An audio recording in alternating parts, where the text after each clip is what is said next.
ముందుతూ అందరిని ఉసిగొల్పుతూ ఆయన పక్కన నిలబడండి పొండి అని ఉసిగొల్పుతూ ఒక సాడిస్ట్ ముఖ్యమంత్రి లాగా రేవంత్ రెడ్డి వ్యవహారం చేస్తా ఉన్నాడు.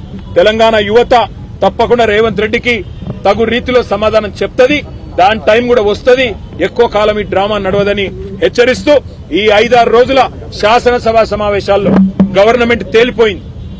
గవర్నమెంట్ లో విషయం లేదు, కేవలం ఊదరగొట్టే ఊకదంపుడు ఉపన్యాసాలు తప్ప ఏమీ లేదని తేలిపోయింది. కాబట్టే ఈ బజారు భాషతో మమ్మల్ని రెచ్చగొట్టి మంచిగా మాట్లాడుతుంటే కావాలని ఉసిగొల్పి ఇవాళ ప్రజల దృష్టి మరల్చే ఒక చీప్ టాక్టిక్స్.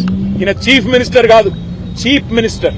ఒక చీఫ్ మినిస్టర్ గా రేవంత్ రెడ్డి ఒక సాడిస్ట్ ముఖ్యమంత్రిగా, పైశాచిక ఆనందం పొందుతున్న ఒక ముఖ్యమంత్రిగా ఇక్కడ ఆడబిడ్డల్ని అవమానిస్తూ, అదేవిధంగా ఎమ్మెల్యేలని బూతులు తిట్టిస్తూ ఇష్టం వచ్చినట్టు ఇవాళ ప్రభుత్వాన్ని నడుపుతా ఉన్నారు, శాసనసభను నడుపుతా ఉన్నారు.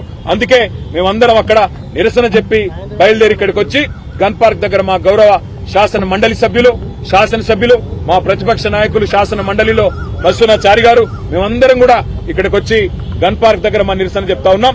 ఈ ప్రభుత్వం హైదరాబాద్ మీద కూడా పచ్చి అబద్దాలు చెప్తా ఉంది.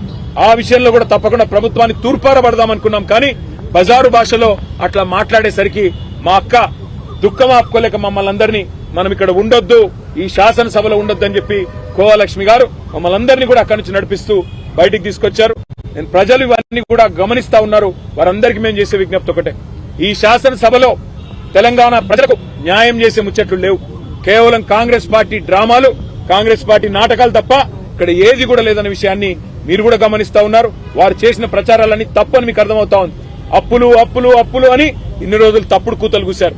అప్పులు లేవు, ఏమి లేవు, ఈ రాష్ట్రం రెవెన్యూ సర్ప్లస్ స్టేట్ అని మేము ఎస్టాబ్లిష్ చేస్తే ఇవాళ నోరు మూసుకున్నారు. కనీసం సమాధానం చెప్పలేదు.